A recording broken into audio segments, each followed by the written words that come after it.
Today we'll be starting with literature, Unit 1 and Lesson 3, which is a beautiful poem, Deep in a Refrigerator by Jack Prelutsky.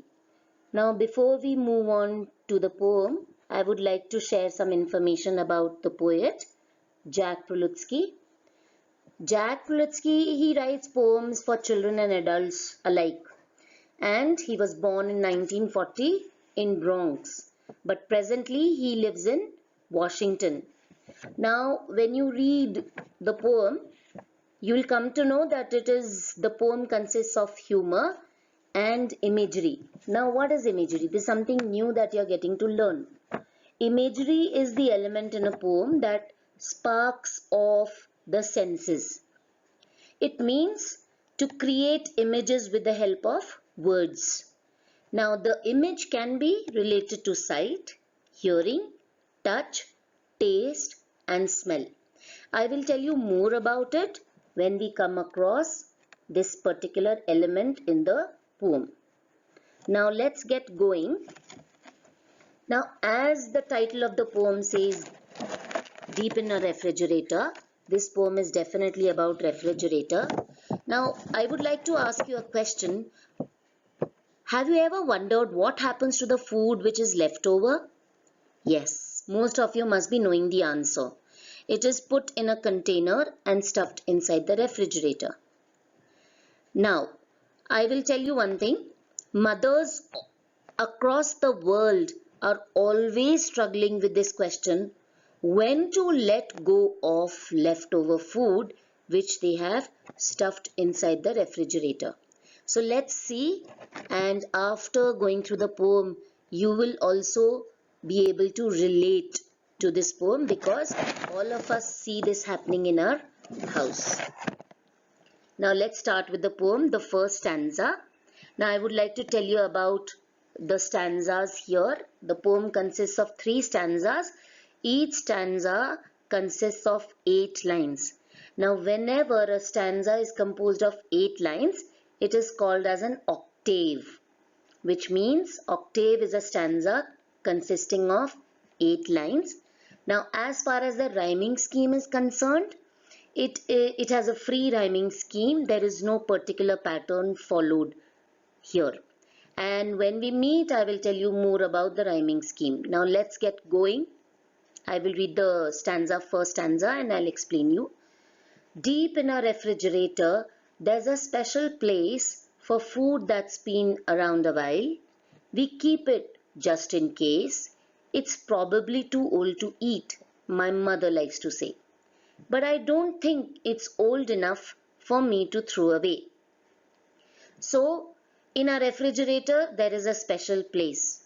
And this special place is most of the time holding food which is left over, and it has been put in a container and has been lying in the refrigerator for quite a long time, maybe weeks or sometimes even months also. And every time our mother looks at these containers, she says that it's not old enough to be thrown away. Now let's move on to the next stanza.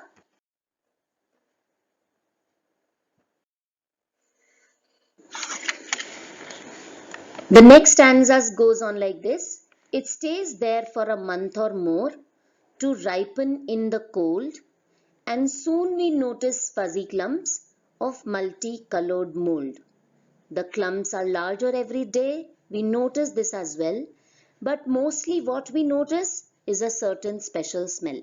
Now, as I mentioned in the beginning of the poem before starting, that imagery is an element which has been used in this poem. Now, this stanza has a number of examples related to imagery.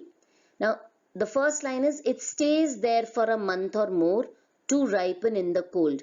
Now, in the second line, ripen in the cold is an example of imagery. Now, when you read these words, ripen in the cold, we are able to imagine how the food starts looking. Then the third line, and soon we notice fuzzy clumps. Fuzzy clumps, these are 2 words which are helping us to visualize how the food must be looking when it is stored in the refrigerator for a month or more. of multicolored mold. Now, when we read these words, you can visualize, the fungal growth, which is sometimes white, black, or green in color. The clumps are larger every day. We notice this as well. But mostly what we notice is a certain special smell. Now, special smell, these two words are actually helping us feel the smell. So, which sense is it using? The sense of smell. These two words in the last line are using sense of smell to create imagery, right? Now the meaning of these lines in the second stanza is that when the food is left inside the refrigerator for a month or more, it ripens. Ripens means it becomes old and it starts rotting. Then and soon we notice fuzzy clumps. Fuzzy clumps is used, or it means the growth that we can see, fungal growth that we can see over the food, and of multicolored mold. The fungus is of different colors. The clumps are larger every day. We notice this as well, but mostly what we notice is a certain special smell. So as the days goes by, the size of the clumps becomes larger and larger every day. And after some time, there's a foul smell which spreads all over in the refrigerator. Let's move on to the third slide. Listing of the.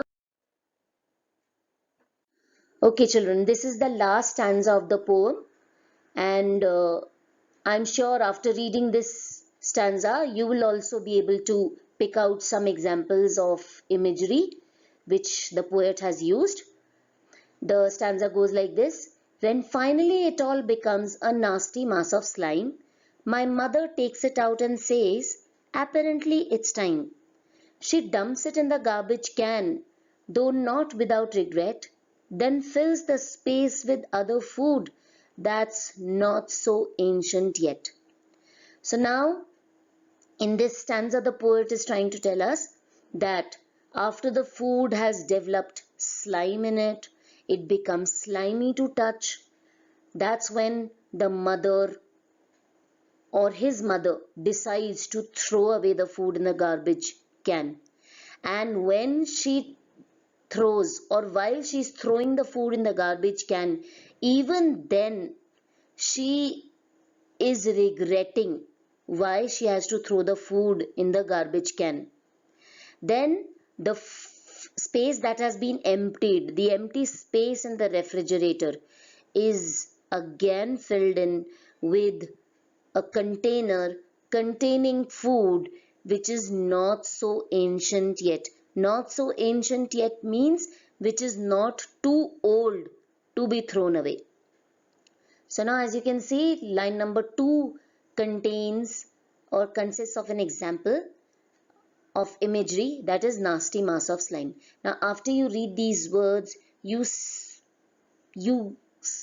can feel the slimy touch of the food, and here these words are arousing the sense of touch. So this is again an example of imagery. Now the poem ends here, and you will soon receive the notes of this poem, and make sure that you take down the notes in either your new notebooks if you have, and if you do not have your new notebooks, you can continue the notebook that you were using last year. So all the best, and make sure that you go through the poem after you receive the book set. All the best. Take good care of yourself.